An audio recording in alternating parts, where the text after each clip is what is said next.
What is up, lads, ladies, and everyone in between? I'm your host, Roscoe M, and welcome to Twat Talk. How you doing? How you guys doing? Hope you're doing alright.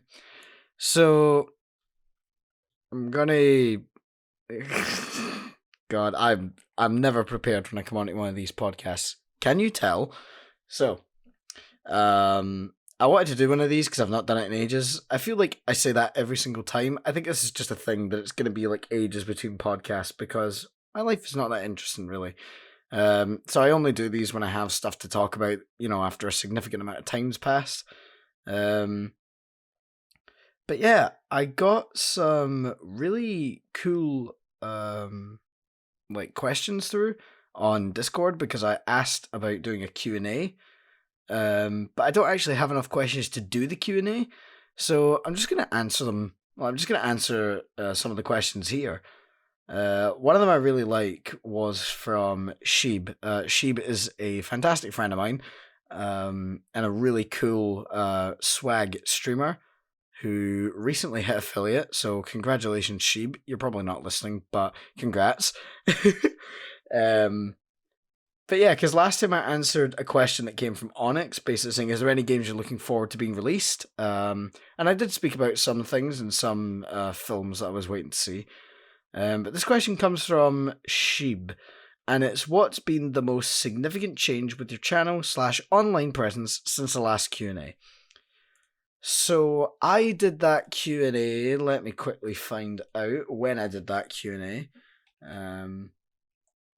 I did that Q&A in February 2021, so just over a year ago.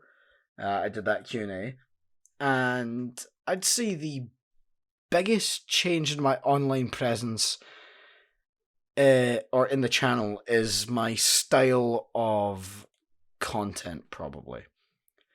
I've recently shifted my focus away from funny moments and things like that, because I just don't really play the games anymore. It's one of those things that just kind of naturally happens where you sort of fall out with, like, in my case, like a certain style of video. You don't enjoy making it anymore, and, half the time you don't have the footage for it, and every time you do, it feels really forced because you know that you're recording and you're trying to get it done. But yeah, I'd say that's probably the biggest change, is I've switched from that kind of content over to more sort of review and analysis and things like that, which, to be honest, I think actually works out better for me, because it allows me to take a deeper look at the stuff that I enjoy and try and basically challenge myself to test, like, why do I enjoy this? Or why don't I enjoy this? I'm getting really close to finishing Resident Evil 6. I just need to work on the script a little bit. But it might be a while, because I've not really had much time to work on review stuff lately, because I've been busy with college work and filming for people's short films or filming stuff for myself. And yeah, it's just been really hectic, and it's gonna be hectic for quite a while, so probably don't expect anything during like April. Maybe you'll get a video, maybe not, I don't know. I'll see how it lines up, but for the majority of April, like end of March into April, I am absolutely stacked with work. Which part of me is looking forward to. Having something to do constantly. But I'm also not looking forward to it, because there's a lot of work that needs to get done. And obviously any massive amount of work is going to be stressful, and there's going to be things to do with it, especially when it comes to school and stuff, and it's getting assessed, and you need to make sure it's good. Yeah, it's going to be a bit of a pain. So, but hey, that's part of the fun.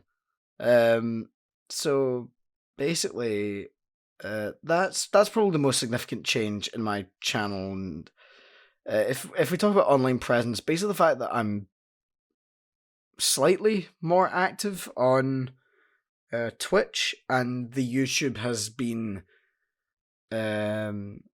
like I've been streaming a bit more regularly on Twitch, apart from when I don't feel like streaming because it's a bad day or whatever. But basically, the YouTube has kind of gone to like less regular uploads, um, unless I've like worked on a bunch of videos in bulk. But a lot of time that doesn't happen. Like a video will come out and then like I'll have two videos lined up in the meantime. One of them will come out and I'll have another one finished. But there's also other times that doesn't happen. Where I'm just chilling, and sort of riding off of finishing a project because the project was a little bit bigger than I anticipated.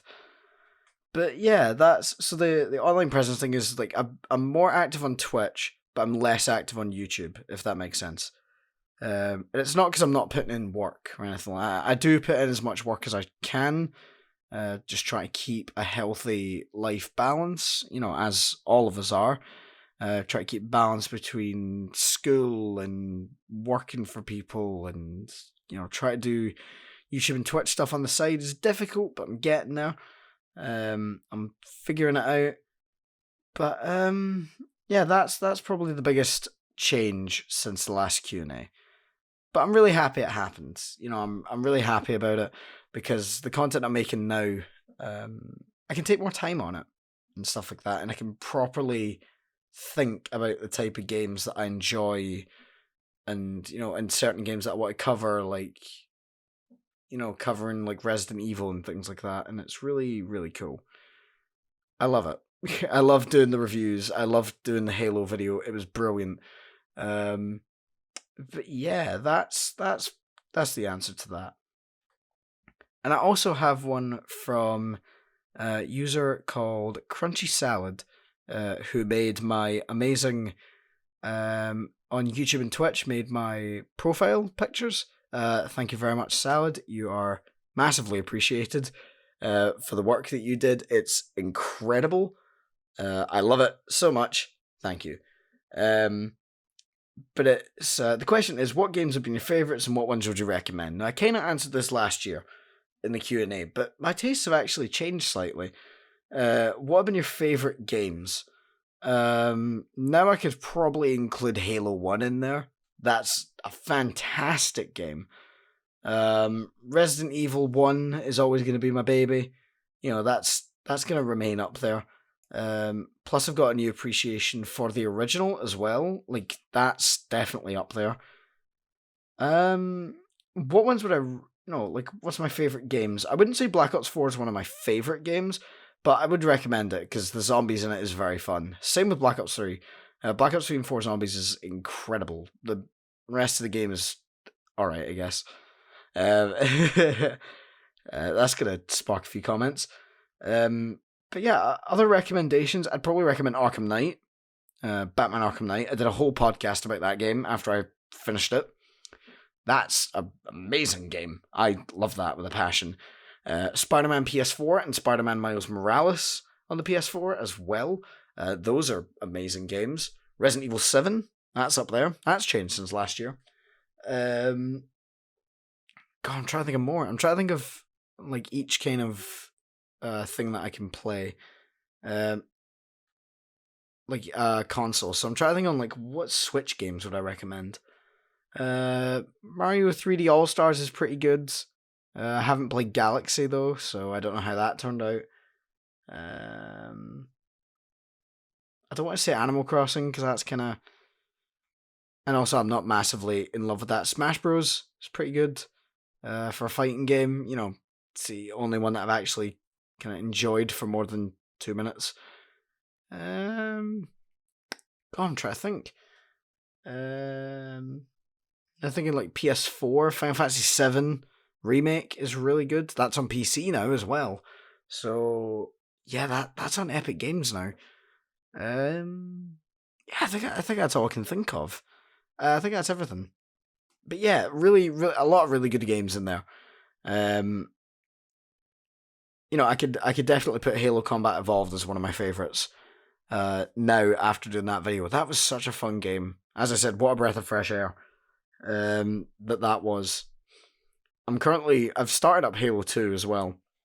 Afterwards, I'm about 4-5 missions in or something like that. But yeah, I'll see how I feel about that later, and then like once I finish it, and then obviously I'll move on to Halo 3 and such. And I'm gonna play ODST and Reach as well. It's more of a long term plan. But yeah, that's probably all of the games that I would consider like favorites. What ones I recommend, stuff like that. I can't think on. Try to think if there's any other games that I'm sort of excited for that are coming out, but I don't think there is. Um, I can't. I don't enjoy a lot of new games.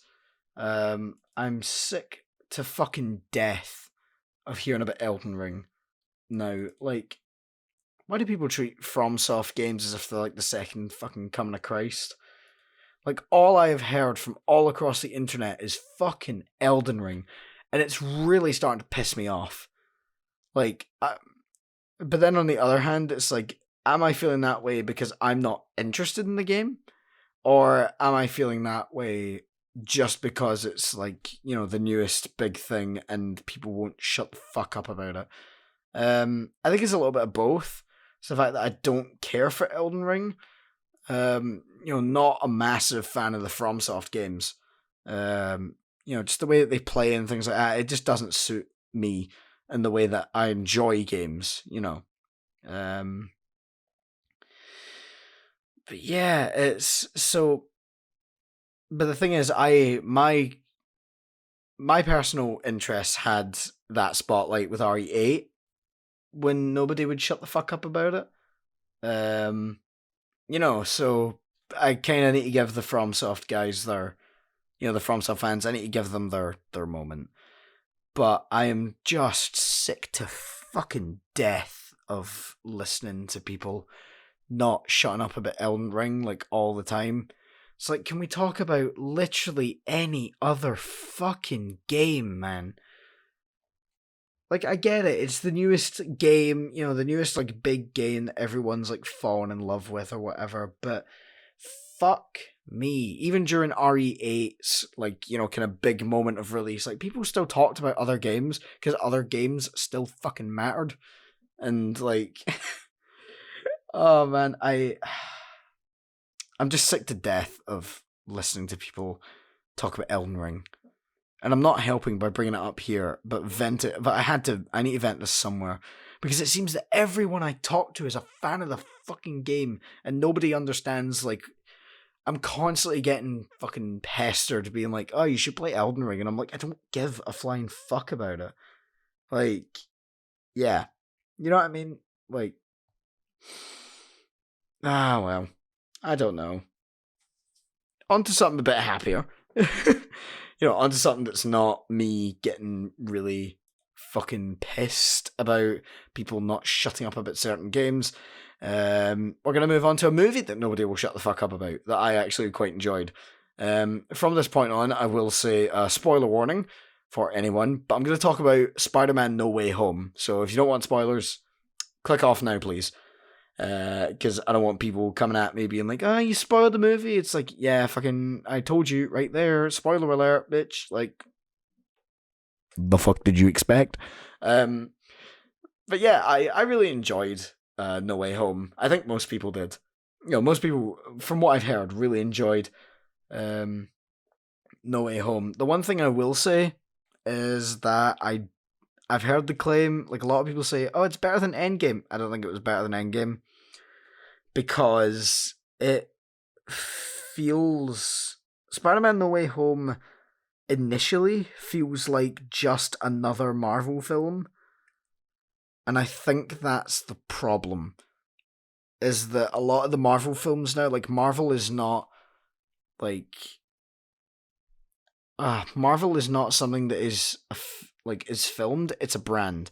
Like, it's not, like, Marvel films has become its own, like, sub-genre of film, like, MCU films has become, like, its own little sub-genre, and, yeah, initially it does just feel like another MCU film, but, yeah, it's beautifully shot. Like, I know a lot of it was against green screen because of the times we're in and they couldn't really do much, but But the stuff that they did do, like the shots and a lot of the lighting, especially after like Aunt May dies, that shot of Tom Holland's Peter Parker standing in front of the billboard with Jameson on it, reporting on the whole thing, is beautifully lit. I absolutely love it. Like the blue and the red coming in, and the white off of the thing, just in the rain, and like the way that it's on his eyes and everything's like super fucking clear and crisp. It looks absolutely stunning. But I do have my nitpicks with No Way Home that I feel like a lot of people aren't talking about. To be honest, I haven't seen much discussion of No Way Home past like non-spoiler opinions. From like the odd Instagram post or a tweet or something like that. But yeah, the thing that I want to talk about is the fact that I felt that Andrew Garfield and Tobey Maguire weren't written that great. Like, they have really good lines. Like, there are a few good lines, but overall, the way that they act, I feel like they've taken, like Sam Raimi's Spider-Man and they've taken Mark Webb's Spider-Man and they've, like, MCU'd them, if that makes sense. Like, they've taken the style of Sam Raimi and Mark Webb and what they were going for in their films and just made them and, like, morphed them to fit in with how the MCU writes itself, in the way that it, like the universe and things like that. And I kind of didn't like that because I feel like there should have been more of a comparison in how Tobey Maguire's Spider-Man would react to something and the way that Andrew Garfield would react to something. Like each of their characters, because, each version of Spider-Man was slightly different. People complained about it for years that Andrew's Spider-Man was too cocky, or like his Peter Parker was too cocky, and he was too much of a kind of skater guy and stuff like that, compared to Tobey Maguire's more like original comic accurate, like kind of nerdy kid that's got a chip on his shoulder. Doesn't necessarily, doesn't lash out, but wishes that he could, and stuff like that. And I feel like, even though obviously in the film it's set after Spider-Man 3 and it's set after The Amazing Spider-Man 2, so they've gone through their character arcs and stuff, but I still feel that the writing was just ever so slightly off with both of those characters. But overall, it was really cool to see them back. And I can't be the only one that thinks, like, Tobey Maguire, we looked this up, Tobey Maguire's 46, and my god, he's starting to look old. Like, I feel like this is a very Scottish thing where you kind of look at someone and go, fuck, he's getting old, isn't he? I feel like that's a very Scottish thing, just being like, fuck, he's looking old. But yeah, he is, and Andrew's even starting to look a little bit older. But, I kind of liked it. Like, Tobey Maguire kind of had like a Spider-Verse Peter B. Parker kind of almost look to him, as if like, I'm done with being Spider-Man, like I've been fucking finished with it, like I just want to live with MJ now. And honestly, fair play to him, like with all that all that Tobey went through in those fucking 3 films, he deserves to just chill. But I like that they gave Andrew's Spider-Man a finale in this film. Like, they didn't just bring him in, have him act like, the Amazing Spider-Man and then just piss off. Like, no, they actually concluded the story and told us what he did after Gwen's death. And I like that he says, like, oh, I became really vengeful and, like, bitter and angry. Because now I want to see an Amazing Spider-Man 3 where he's like that. I want to be shown that story and how it develops. I want to see that rather than be told it, but they're not going to make another one. Because honestly, I feel like Andrew would come back for it because he's as enthusiastic as ever about being Spider-Man. But I feel like, the director Mark Webb, I don't think he would. I haven't heard statements or anything. I just have a feeling that he wouldn't come back and do another Spider-Man film. He's kind of, I imagine he's like, I've done my Spider-Man stuff. People didn't really like it, so I'm gonna leave it there. And I would hate if Marvel did it and they like MCU-ified. That's not really a word, but like, doing what I talked about with the MCU, the characters. like they did in No Way Home. But like I said, still a very good film. So internet, do not lynch me for having the opinion that it's not a perfect movie, but it is instead a really well done movie. Like I say, really well shot. I've actually not said much for Tom Holland in the film because I feel like he was, apart from, like, up until Aunt May died, Tom Holland was just kind of doing what he has been doing since Civil War. Just that same kind of character that Spider-Man was for like the last couple movies. Like, he's gone through slight changes and stuff, but overall his characters remain pretty consistent. But I like that this was the major, like, it's almost as if they realized that Tom Holland's Spider-Man was getting a little bit old because because it was the same story over and over again, that like, oh, I thought I could do, I mean, this one still follows it, like, oh, I thought I could handle something but I actually can't handle it. And yeah, Tom Holland's stories are getting quite repetitive, I'll be honest. Like like every Tobey Maguire film had a different message to it because Peter changed. So while a lot of stuff was repeated, like his constant drama with MJ, the story still changed and evolved around him, and I felt that they were handled a lot better. Even the Amazing Spider-Man 1 to 2, it didn't cover the same story, but it continued on with that story. In the first film, Andrew learns that, you shouldn't do like the Spider-Man stuff for a selfish reason. You should do it just because it's right. The way that Uncle Ben put it, great power, great responsibility and all that.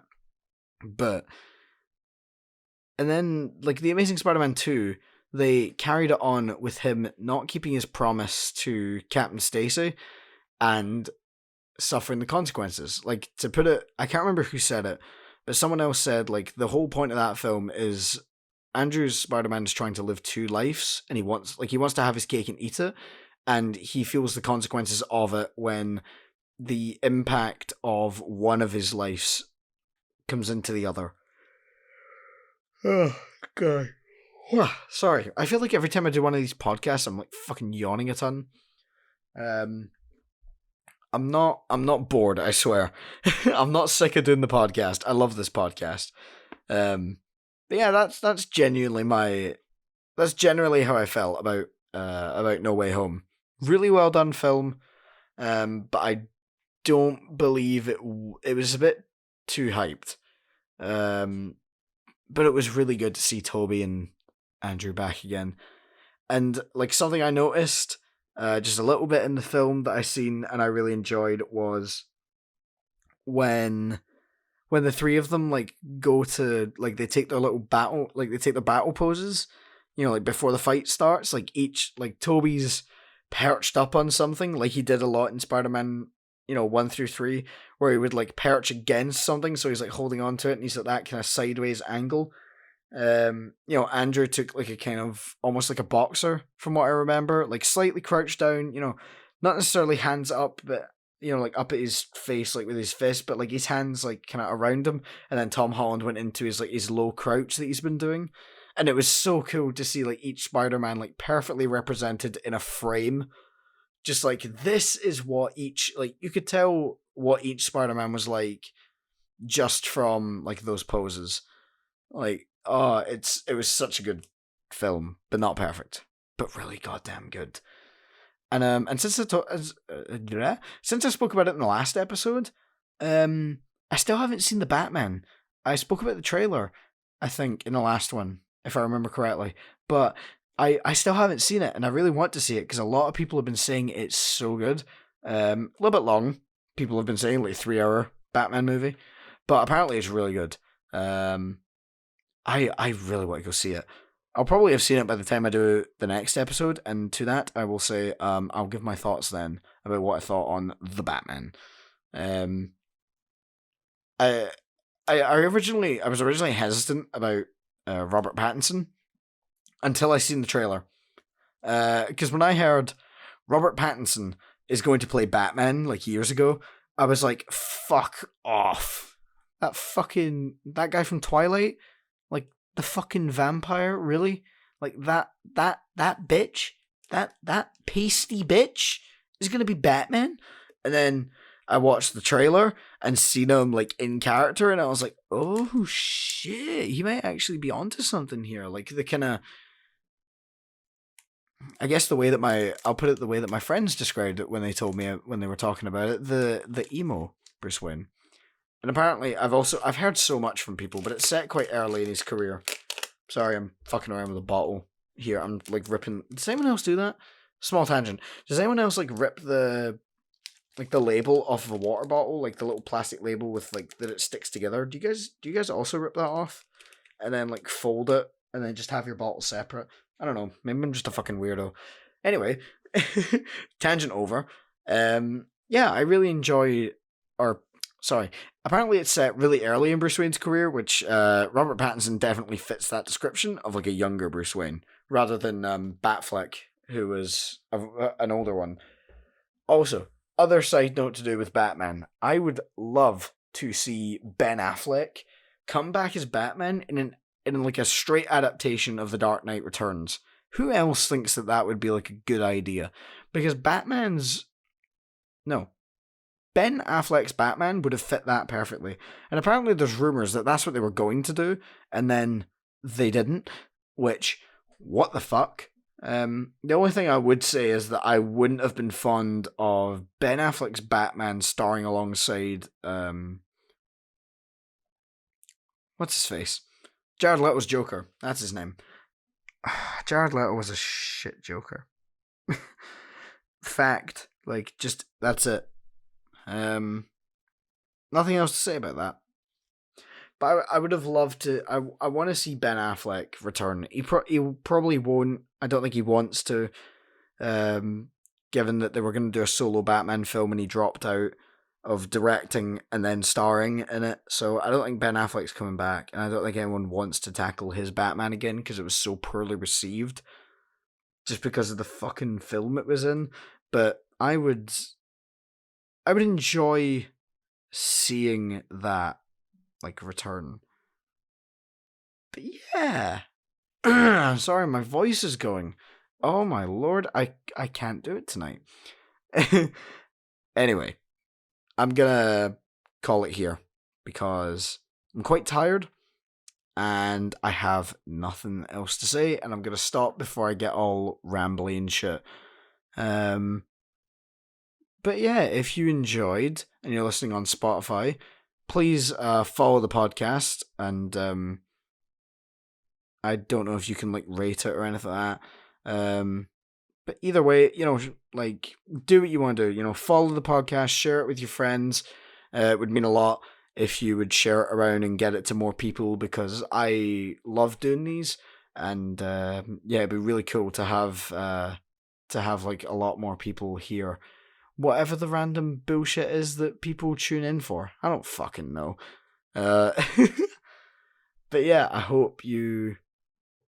And if you're watching on YouTube, please subscribe, like the video, hit the notification bell. I said that all completely in the wrong order. And wherever you are, please check out my socials and consider subscribing to my Patreon. It would mean a hell of a lot to me if you did.